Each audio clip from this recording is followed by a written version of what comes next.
Dr. Kate DeVarney is a neuroscientist, a certified medical Qigong teacher, and a holistic wellness coach. Kate's own breast cancer experience led her to Qigong, and she quickly discovered the incredible power of this healing exercise. She became a certified medical Qigong teacher and holistic wellness coach in 2014 to share this unique blend of Western and Eastern body and mind exercise and an integrative system of self-care with people living with cancer and other serious illness. Ladies and gentlemen, please welcome Dr. Kate DeVarney.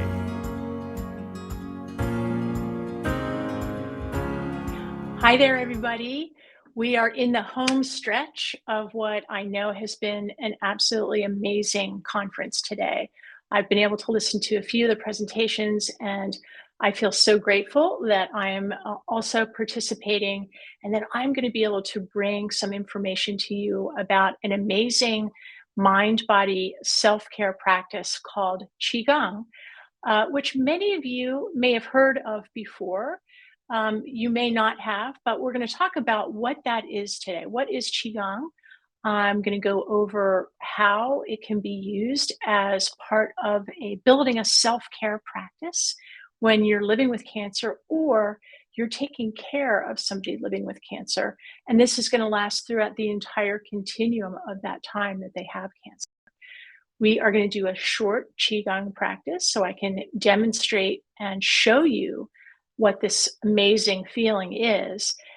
We'll do a short meditation if we have time, and then I'm also going to make sure that there's plenty of time for some Q&A at the end. Now, we're going to go to the next slide.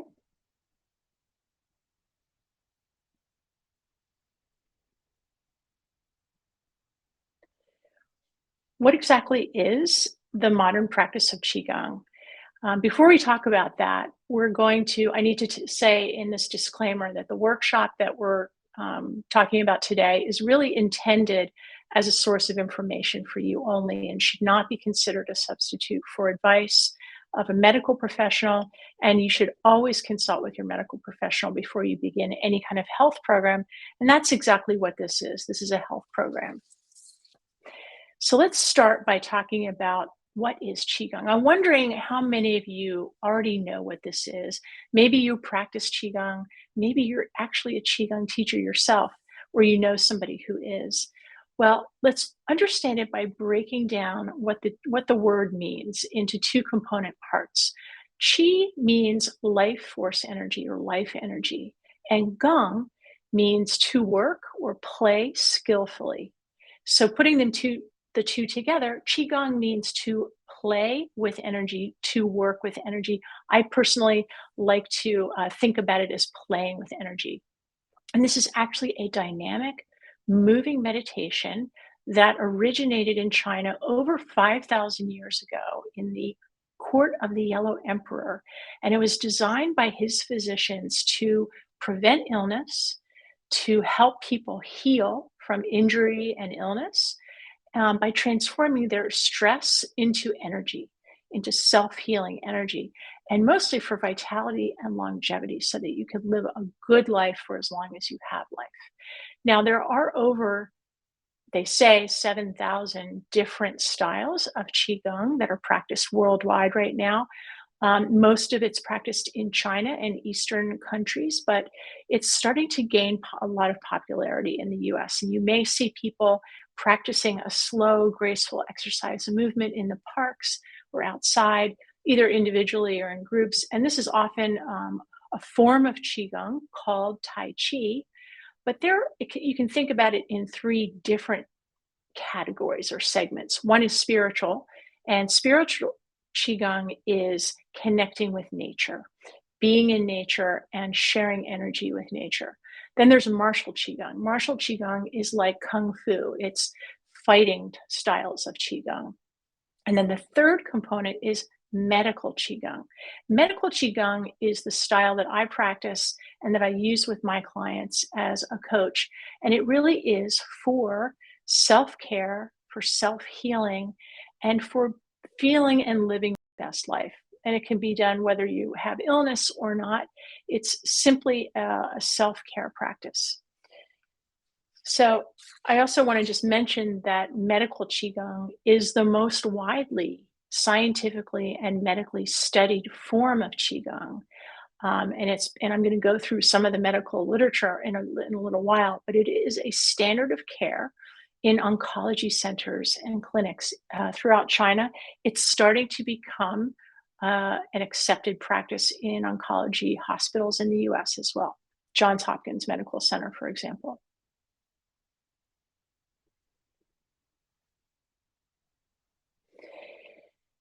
When we talk about Qigong, what we're really talking about is energy, influencing energy. And in traditional Chinese medicine, it's believed that your own life force energy flows through the body through a bioenergetic system called meridians. If you've ever had acupuncture or acupressure, you may notice that the practitioner places the needles or the pressure along certain key points in your body. And those are along the meridians because that is how the energy flows through the body. There are 12 major meridians. You can see them on the chart here. And when we think about breast cancer, there are specific meridians, specifically the stomach, the kidney, and the lung, the liver and the lung, that are related to developing breast cancer, but more importantly, to treating symptoms of breast cancer and to helping people recover from treatment with breast cancer. This energy network connects the whole body. It's like the electrical system in your house. And imagine that if one of the circuits in your home electrical system, say the electricity to your refrigerator, became blocked or impeded somehow, the food in the refrigerator might spoil. Well, it's the same thing with the meridian system. If you have stagnant energy, qi, or a blockage anywhere along the meridian pathways, you can become ill. And that is a major contributor to illness. It's also, when we think about treating illness and preventing illness, we want to remove blockages and encourage a smooth flow of qi throughout the whole body. And we are all born with this amazing self-healing capacity, but sometimes you just need to have a little help waking it up, understanding what it is and waking it up.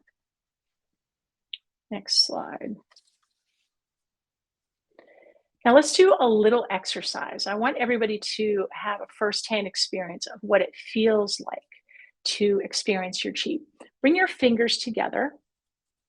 And I'm going to get closer to the camera. I'm rubbing my fingernails together really fast. Rub, rub, rub, fast, rub fast. Really build some friction there. Now stop and just close your eyes for a minute.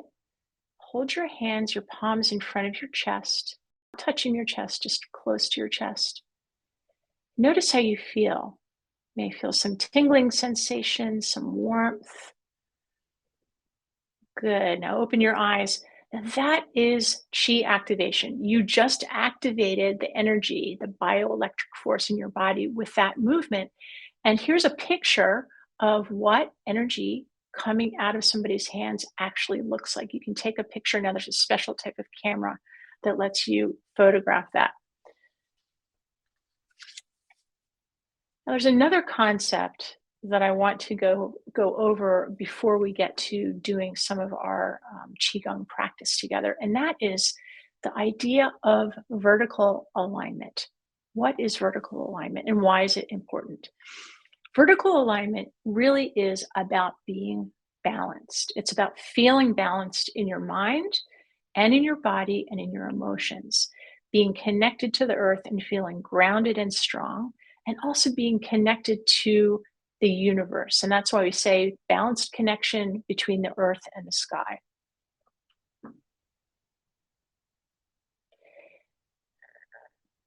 So you're feeling grounded and elevated at the same time. Now, why is it important to feel balanced and grounded and elevated when you have, particularly when you're living with cancer or when you're taking care of somebody who's living with cancer? Because you want to be what's called a stable lead energy. A stable lead energy is someone who has vertical alignment, but is also able to practice neutral compassion. And neutral compassion is when you can approach a situation or a person or a group of people and be compassionate towards whatever they're going through without taking on the energy that they are putting out because of whatever their situation is. So having balance, being in vertical alignment, together with neutral compassion creates a situation where you are stable lead energy. And this is something that is really important and really helpful for people who are living with cancer, for people who are working with those who are living with cancer, because it helps you stay calm as much as possible in situations where you may be bombarded with, say, a lot of information that you have to process all at one time, or hearing news that may be difficult, or giving news that may be difficult. So remember this concept of a stable lead energy. We're going to practice that when we get to the Qigong practice.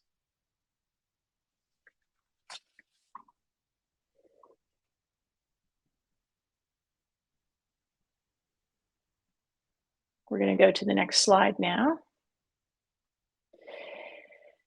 Now, I want to talk a little bit about why Qigong and this mind-body practice is such a wonderful complement to Western medicine, and why it's used in integrative oncology programs around the world.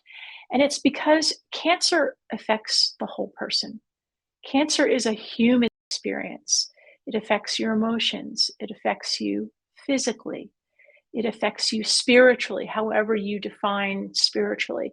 And living with cancer, no matter where you are on the journey, impacts so many things in these areas and in the areas where those overlap. So it impacts things like mood, immune function, sleep, wellness, relationships, social connection. And now there's a growing body of evidence that shows that the biopsychosocial burden of living with cancer can be ameliorated, can be you can have better outcomes if you include a mind-body practice through all the interdependent connections of the emotional, physical, and spiritual realms of your life. So before we start our practice, I just want to share a little bit about my own journey. And this is my favorite Rumi quote as it applies to what we're talking about. And that is, the wound is the place where the light enters you. And think about that for a minute. And these are just a couple pictures from my latest cancer journey in 2019.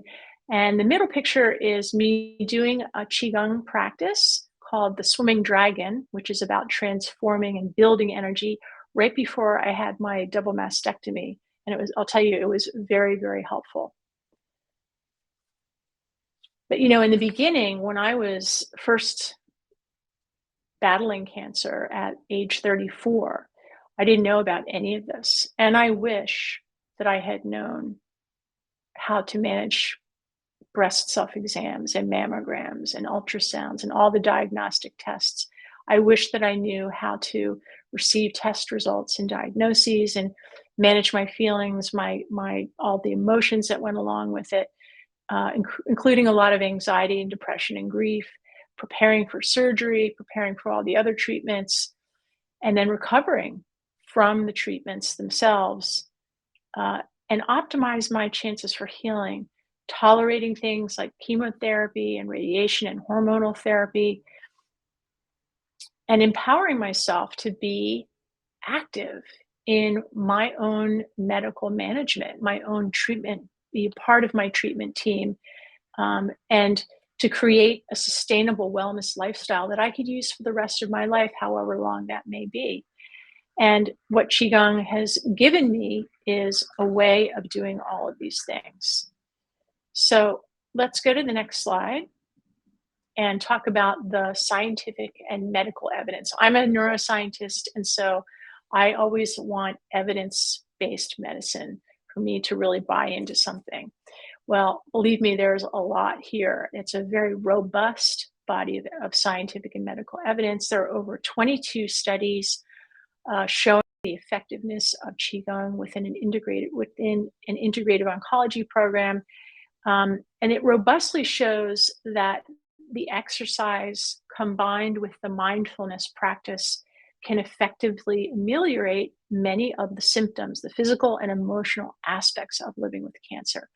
There are 7 studies that have evaluated Qigong for women with breast cancer, and those studies very consistently showed that the practice improved sleep quality, decreased fatigue, pain, had immunogenetic, epigenetic effects, and improved the overall quality of life. So I'm very impressed with the number of studies that have been done. Some of them have been done in medical schools in China. Some of them have been done in the US, but they're all very consistent and sound from a scientific standpoint. Going to the next slide. Many of you have probably heard of a researcher by the name of Kelly Turner, Dr. Kelly Turner, who has written 2 books. One is called Radical Remission, and the other one, the latest one, is called Radical Hope. And in her research, she interviewed thousands, at this point, I think it's thousands of people who were considered having a case of radical remission. And what that meant is that they had dire prognoses, but somehow managed to survive much longer than originally that their medical team had thought they would. And Dr. Turner studied the factors that seem to be in common with these cohorts of people. And there are 10 factors.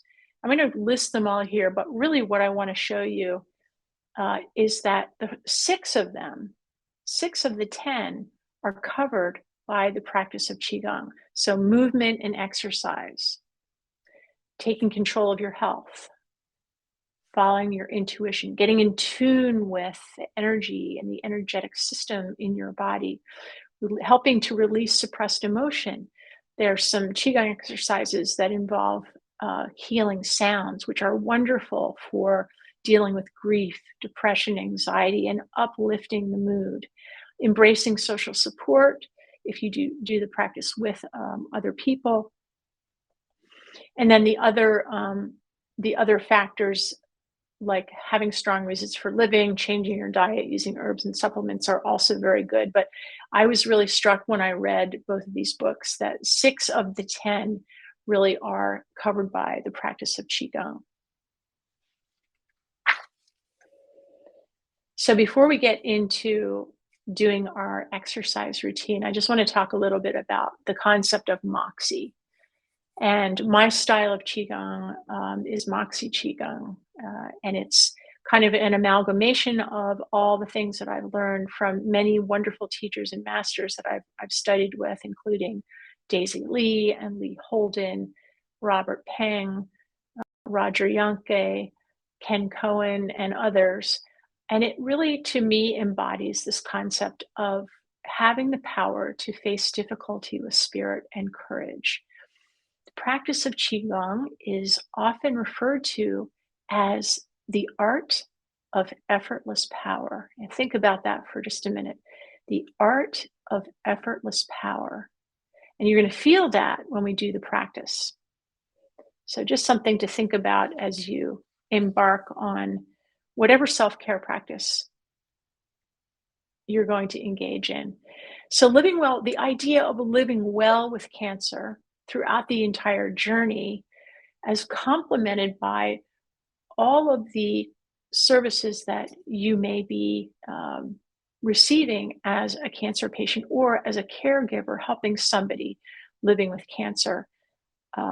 Throughout this journey, from first diagnosis to planning for your treatment, to the treatment itself, and then recovery and healing. And finally, growth, which is the stage at which you're done with the actual active treatment or you're recovering from the treatment and you are building a sustainable lifestyle practice that is going to help you stay healthy and help you cope with the myriad of things, side effects, and all the ways that cancer can affect you. Are you ready to get into a practice? Let me tell you what we're going to do. First, starting with some deep breathing and then gentle stretching. We're going to incorporate some self acupressure. We'll do a few of the healing sounds, and then we're going to drop into what's called the flow. And the flow is the part of the practice where your mind and your body are so connected that you really are in a state of meditation. And that is what the moving meditation aspect of Qigong is all about. So why don't we take a minute now to find a place. You don't need a lot of room. If you're in an office or if you're in a small space, you really only need enough room so that you can spread your arms out like that. You can do this seated. You can do this standing up. You can even do it lying down if you're not able to stand or be seated. So take a minute, and I am going to step back into my virtual Qigong studio, which is where I teach my weekly classes, and we'll get started in just a second.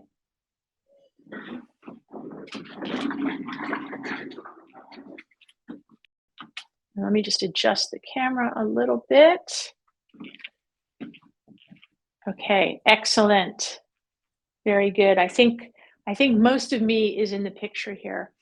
Let's start by learning what the Qigong posture is like. What does it feel like? You want to be firmly grounded, firmly planted on the ground. So your feet are about shoulder width apart. And I want you to feel all your toes and the bottoms of your feet firmly planted on the ground. It doesn't matter if you're wearing shoes or if you're barefoot, either way is fine. You're going to have a soft bend in your knees, and you're going to slightly tuck your tailbone back. So your posture is going to look like this. Soft bend in the knees, tucking my tailbone back. And when you're in that posture, you are firmly grounded, firmly connected to the earth so that you are strong like the trunk of a tree. And the upper part of your body is relaxed and loose, relaxed and loose. And now I want you to just take a deep breath in through your nose. Exhale through your nose. Close your eyes for a minute and just notice how you feel. Relax your shoulders. Relax your jaw.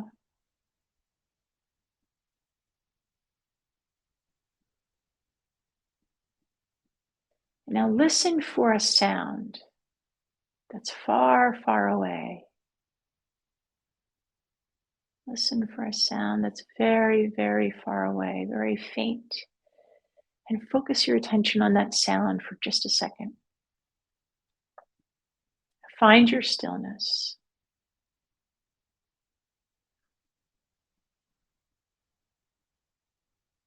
Take another deep breath into your belly. Open your eyes now. We are going to go into vertical alignment. With your feet firmly planted on the ground, I want you to imagine a beautiful cobalt blue light emanating from the earth, coming up through the bottoms of your feet, in the very middle of each foot, just beneath the big toe, but towards the middle of the foot. This is called the bubbling springs point. Very important. Imagine that cobalt blue light now swirling up through your ankles, swirling around your knees, swirling up around your hips, sifting through all of your inner organs up to your heart. Beautiful light swirling around your neck and your throat, sifting up through your brain and coming out the top of your head and going all the way up into the sky, connecting with your own personal North Star. It's like a string is connecting your head. Feel yourself just pulling up ever so slightly, connecting to the sky, feeling grounded and planted, connecting to the earth. And now feel a shower of cobalt blue light coming around you, like a shower of stars, going back down into the earth, up your center line, to your heart, out your arms and into your hands. Bring your hands close to your lower belly. Close your eyes for a minute and just take a deep breath and notice how you feel. Elevated, but firmly planted, firmly connected. Vertical alignment. Good. Now relax your hands and take a deep breath in through your nose and float your arms up as if they're being pulled by balloons, reaching back, stretch your shoulders back, and slowly exhale, curling your spine one vertebrae at a time, sinking a little bit in the waist and the knees, and then inhaling, slow movements. And there's really only one rule in Qigong, and that rule is no pain, no pain. So if anything that we do today feels uncomfortable or is painful in any way, I want you to modify. I want you to take it back to a point where it feels comfortable. Exhale, curling down, stretching the low back. Boy, that feels good. I've been sitting through a lot of the talks today, and my low back is definitely feeling it. Just stretching out your low back on the exhale. Slow inhale, up. Take a deep breath. Exhaling through the nose. Now turning to your right, curling back down to the center. We're going to keep switching sides so that we are increasing the stretch on both sides. What we're doing right now with this particular exercise is we are opening up the lines of energy, the meridians, through slow, gentle stretches combined with the breath. Inhale, exhale. Inhale, exhale. Good. Let's do one more to each side. Inhale, exhale. Last one. Inhale. Come back to center, curling down. Last low back stretch. Drop your arms and just let yourself hang for a second. And then slowly standing back up, one vertebrae at a time, rolling your shoulders back. Good. Just shake your arms out a little bit. Walk your feet around. Excellent.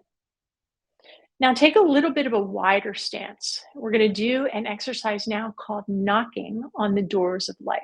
The doors of life are here in the lower belly, called the lower dantian, and also here in the back, right over the kidneys.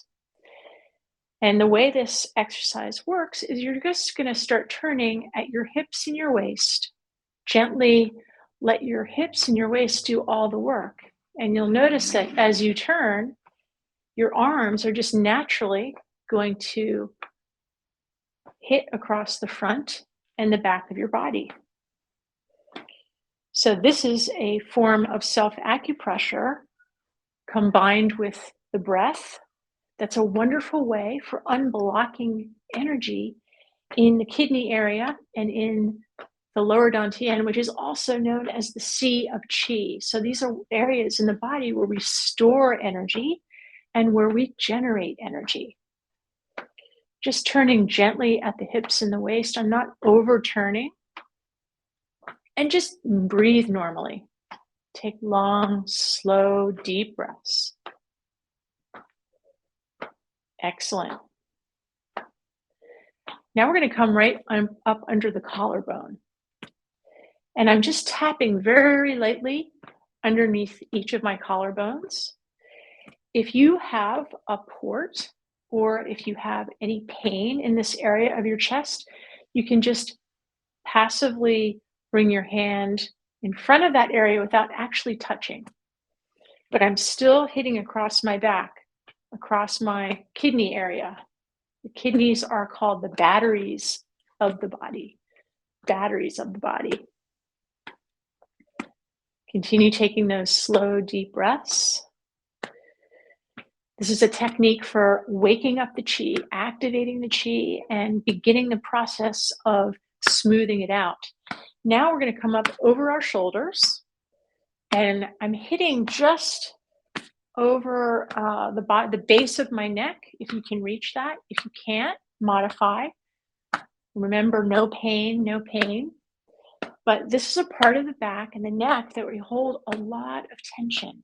And so doing this self-acupressure exercise is a really wonderful thing to do if you have been sitting in front of a computer all day, or if you're on your smartphone. You know what I'm talking about.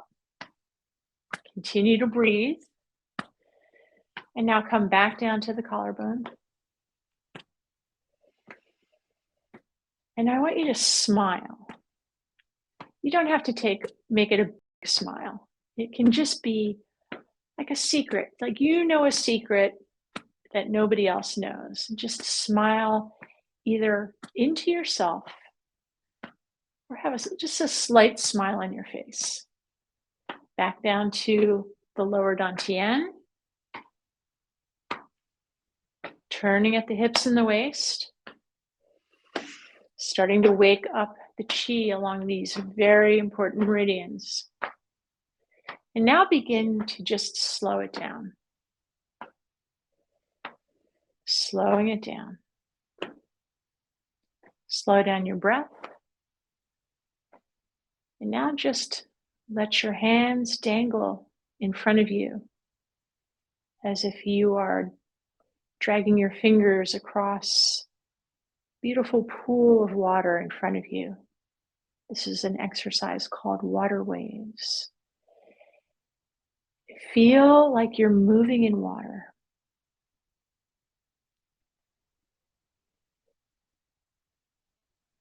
Feel like you're moving in water without any effort. The art of effortless power. And as you start to relax into this movement, just notice how your body feels. Don't forget to smile. Slow it down.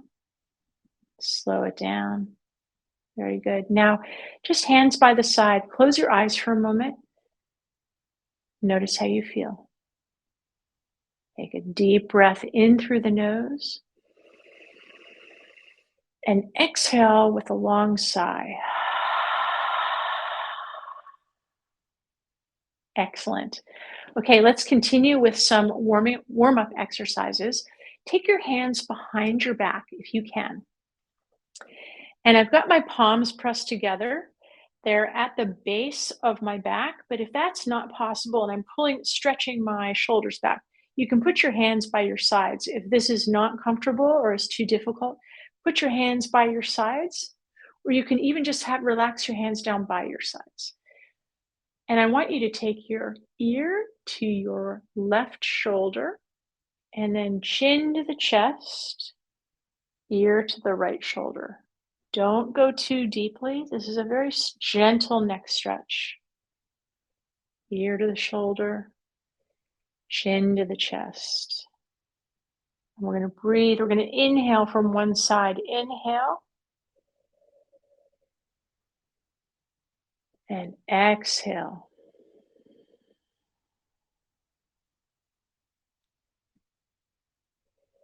Just let yourself release all that tension that you're holding in your neck and the sides and the back of your neck. Your shoulders, upper back.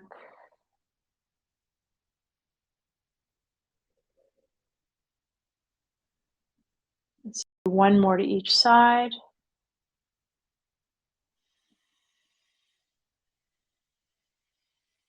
Relax your arms down and just start to shake a little bit. Shake your arms out. Excellent. Now, take your thumbs and put them into a nice juicy spot in your lower back. Find a place in your lower back that could use a little extra energy, a little extra love. And now we're just going to do some gentle hip circles. Gentle hip circles. And as I rotate my hips, I'm pressing in with my thumbs, and then I move my thumbs with each rotation to a new spot. I'm doing a low back self acupressure exercise together with opening up my ankle joints, my knees, and my hips at the same time. This is a now change direction. This is a form of Qigong called silk reeling. Silk reeling. And you want to imagine that your body is like a string of pearls, and all the pearls can move easily, they're connected, move easily and flow easily. Good. Change direction again. Don't be afraid to really press your fingers in if that feels good. And if not, back it off. And smile. Good. Slow it down now. And just start to shake. Shake your arms. Shake into your heels. If you have any knee issues or back issues, then you can just modify this and just do it very gently. If you feel like striking your heel on a hard surface, that is a very good way of building bone density. Having an electrical impulse that's traveling up through your skeletal system as a result of striking your foot on the bottom of a hard surface, or on the top of a hard surface, I should say. Take a deep breath in through your nose and exhale through your mouth with a sigh. Excellent. Let's do that again. Deep breath in through the nose.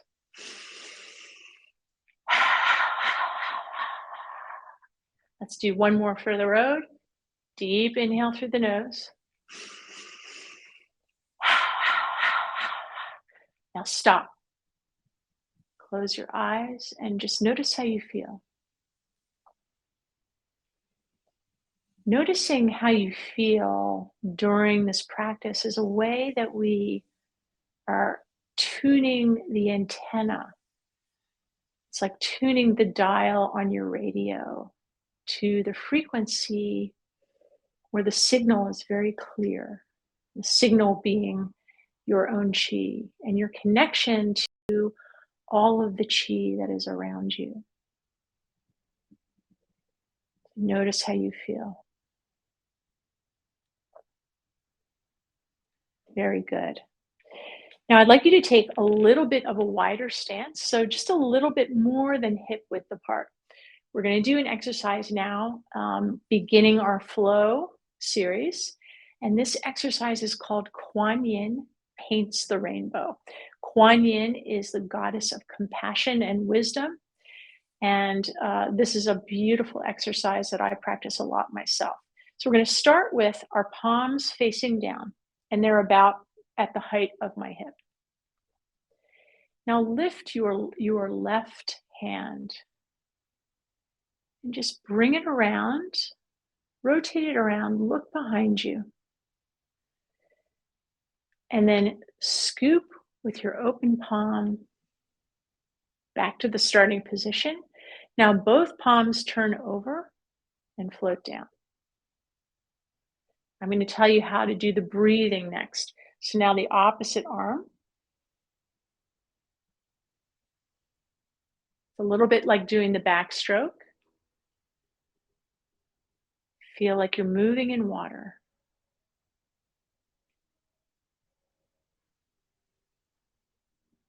Good. Now imagine that you are on a beach, wherever your favorite beach is. After a gentle rainstorm, it's a warm day, and you're standing next to a brilliant rainbow. You can see all the colors in the rainbow. You can touch the rainbow, full spectrum of light. And as you scoop down, all the colors are dripping through your hands. Feel the energy of that full spectrum of light on either side of you. Reach down and just grab all the colors of the rainbow, flowing through your hands like sparkling jewels. Connecting with that rainbow, painting that rainbow, and the colors of the rainbow represents your full abilities, the full spectrum of who you are, all of you and all of your capacity and your ability, and your strength, your courage, and your moxie. Now let's add the breathing. Inhale. Exhale. See all the colors dripping through your hands. Inhale and exhale. Move with softness. The art of effortless power that lets you harness your own internal healing capability, that brings health and healing to every cell of your body. Inhale, scoop up all that energy and bring that energy back to yourself. Let's do one more to each side. Inhale, exhale. Inhale, exhale, and relax. Very good. The last part of the flow series is called Moon Over the Lake. And I want you to take a little bit of a wider stance, and your palms are facing down. Palms are facing down. And imagine that you are standing at the shore of a beautiful moonlit lake, full moon. You're there by yourself in the forest. You can hear the gentle sound of the wildlife around you, the birds, the smell of the trees and all the forest around you. And notice the glistening of the moonbeams on the surface of the lake. Feel the warmth of the moon's light reflecting off the surface of the lake and off your face and off the back of your hands. You're shifting your body slightly back and forth. And you're just trailing your hands over the surface of the lake. And now float your hands up as you inhale, connecting with the energy of the moon.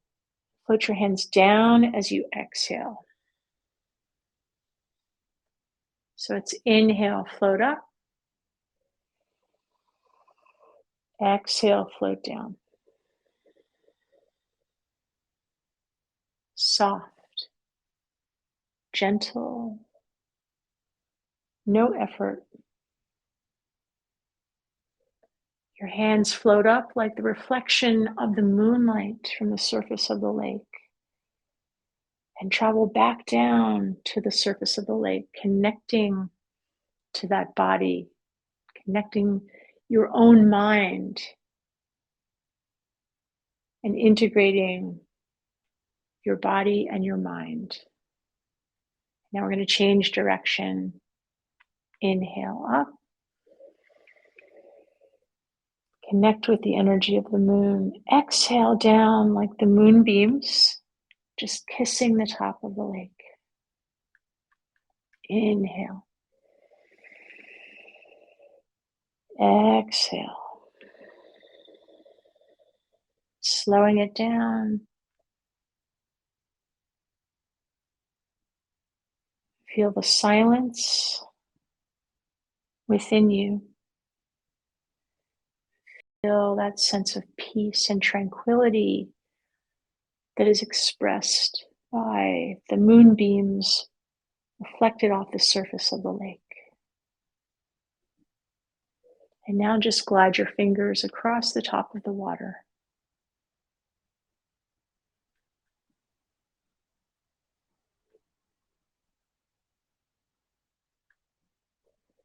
And slow it down. Slow it down.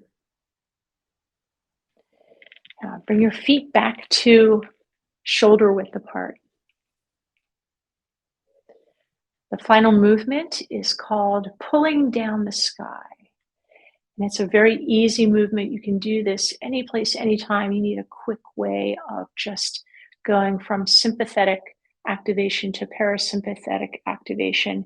It's a simple arm movement where you're going to float your arms down on the exhale, like leaves falling from the tree. Float your arms up. Inhale. Exhale.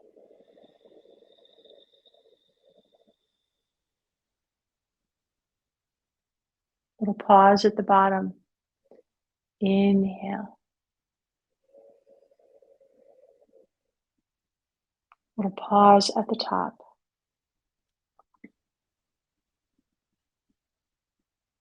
The pauses are like the waves of the ocean, traveling up the shore. Little pause, and then returning back to the sea. Now this time, inhale. As you exhale, I want you to say ha, like this. Ha.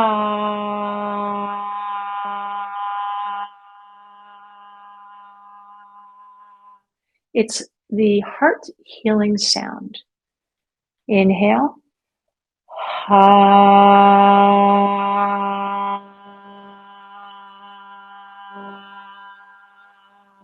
One more time. Inhale.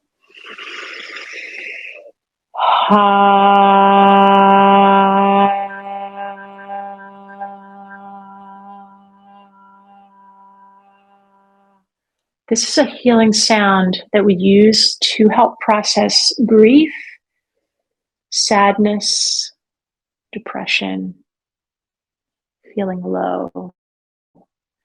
And what I just taught you was the vocalized version of the heart sound. I want to encourage you to continue to do the heart sound, but in a subvocal version. So it's just a, like you're sighing.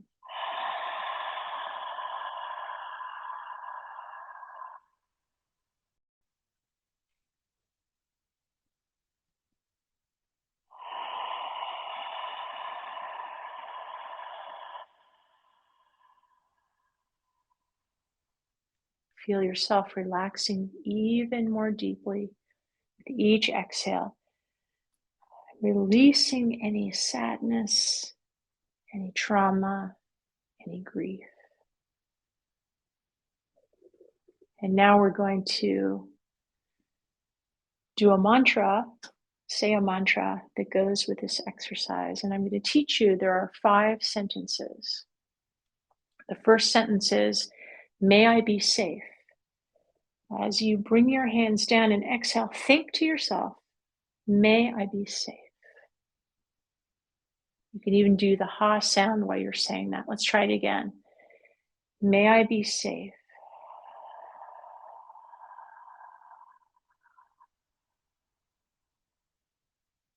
Very good. The next one is, may I be healthy. May I be healthy.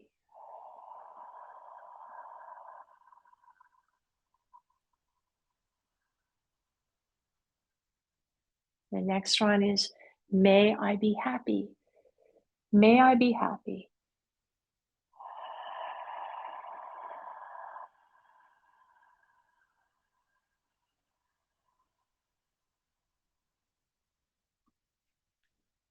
May I live a life of comfort and ease. May I live a life of comfort and ease.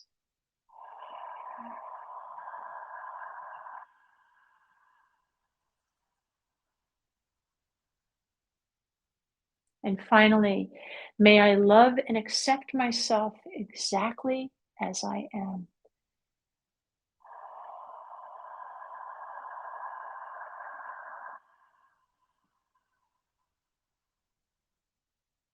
Wonderful.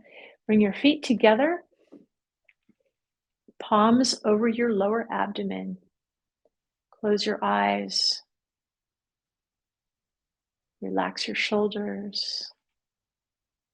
Relax your jaw. Notice how you feel. And like a strong piece of bamboo in the wind, feeling flexible, feeling grounded, solidly planted in the ground. It's strong and flexible.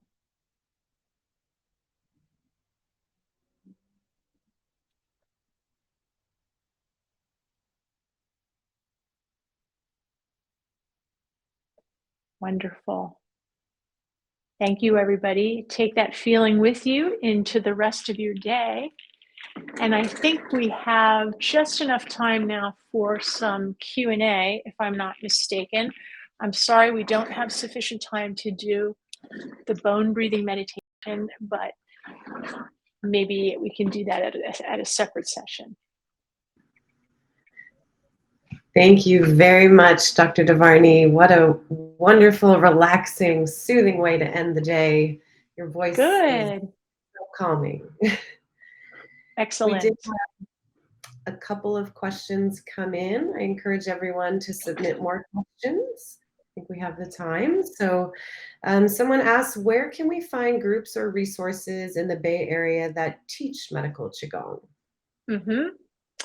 That is a very good question. I teach a weekly class that is going to be starting up again at the end of November, so after Thanksgiving. And if you're interested in getting on my class list, then you can just simply send me an email. The last slide of my slide deck has my email address on it. Maybe the engineers could bring that last slide up again so that we can see that. Or you can look at my website, which is hermoxy.com. hermoxy.com. And I'm also happy, depending on where you are, I'm happy to try and connect you with my network of local Qigong teachers. I used to teach at Bay Area Cancer Connection before COVID. And then, you know, those in-person classes just kind of went by the wayside, unfortunately. The virtual Qigong class that you just experienced is very much the way I teach, but in a very expanded form, of course, because we would have more time. And you know, I'm delighted for anybody to connect with me through my website and send me an email at kate@hermoxy.com. kate@hermoxy.com. And I can point you in the right direction or answer any other questions that you have. Okay, wonderful. How often do you recommend people practice Qigong? Is it something that you do daily and that you think people would benefit from doing daily? And if so, for how long? Or what does your typical practice look like? That is an excellent question. And I do practice daily, even if it's just 5 or 10 minutes. And generally, I like to practice first thing in the morning and then right before I go to bed so that I have the best possible chance for a good night's sleep. But also, if I'm experiencing any pain or fatigue, or if I just feel sluggish and my energy is low, even in the middle of the day, I will get up and I will do a few of the exercises similar to what we did today. Like I'll do the shaking or I'll do pulling down the sky. I also use it a lot when I know that I have to have a medical visit that is feeling scary to me, or when I'm expecting medical results that potentially could be scary. I will routinely do about 10, 15 minutes, even 30 minutes of Qigong before that. For anybody that is going through treatment, the amount of time that you do Qigong and the kind of Qigong that you do is really very personal. And that's why the program that I teach, which is the Hermoxy Cancer, Living Well with Cancer, it's custom designed in prescription form. So, for example, I would meet with you and learn a little bit about where you are, how you're feeling, what your treatment is, what your medical status is, and then I would prescribe a certain set of exercises and teach you how to do those exercises for where you are right then. And that can change from week to week, from month to month. But it's about learning skills, and the best thing you can do is just a few minutes a day, carve out space and time, 10 minutes, 15 minutes, and you will be amazed at how much better you feel. It's great to know that it's so personalized. One of my questions Mhm. was going to be, did you have to really modify your practice after your double mastectomy surgery? Were you able to continue with your practice right after surgery, or what did that look like for you?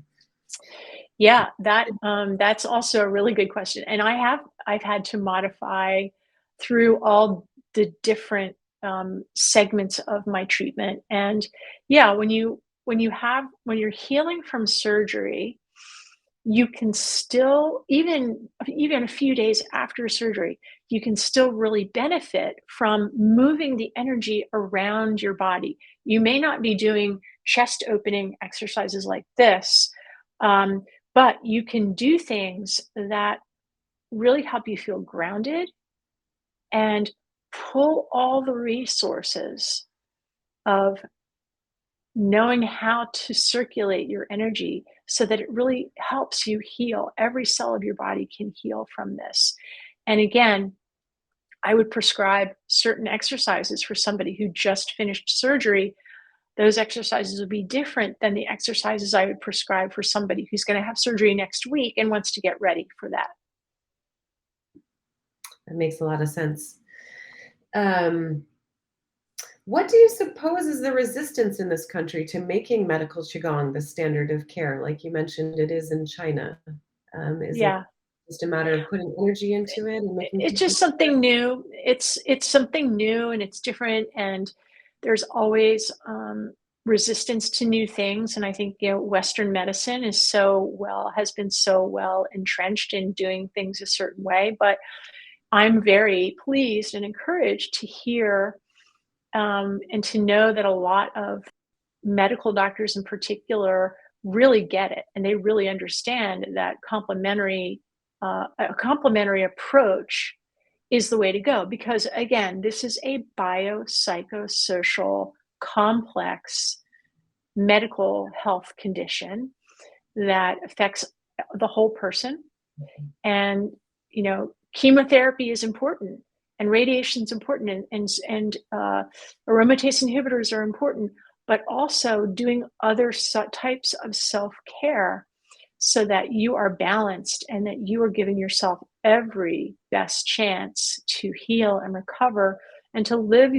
It's about not just adding years to your life, it's about adding life to your years. And maybe saying years isn't the right way to do it, but it's adding time, Yeah, I love life that. to your time. Yeah. And do you have to be a cancer patient or cancer survivor in order to join your class? No, my classes are open to anybody. I just happen to have that particular draw for a lot of my students, but anybody's welcome. And I've worked with a lot of people who are caregivers, because caregivers, and particularly medical professionals and family members, they go through the same burden that the cancer patient is going through, and it is a very personal thing. And anything that you can do to relieve stress, to feel good in your body, to express emotions, and to be connected socially and connected to your mind and your body and being balanced, all of that is going to help you heal. And that's, as I mentioned before, a lot of empirical evidence showing that it really works. Yeah, thank you for mentioning caregivers in that. I think it's important for them to know that resources like this exist to help them get through the cancer. Absolutely. Well. Yes. Well, with that, I would like to thank you again for sharing your day with us. It's a wonderful way to end the day. I'd like to thank all of you in the audience for joining us today. It's been wonderful learning with you, and we would love you to take our survey to give us feedback on the day. We're always improving from year to year. And I truly hope that I get to see you all in person next year. Let's do it in person next year, please. We're going to move on to some closing remarks from our Executive Director, Rena, and the Board President, Mark. And I wish you all a wonderful evening and a relaxing weekend.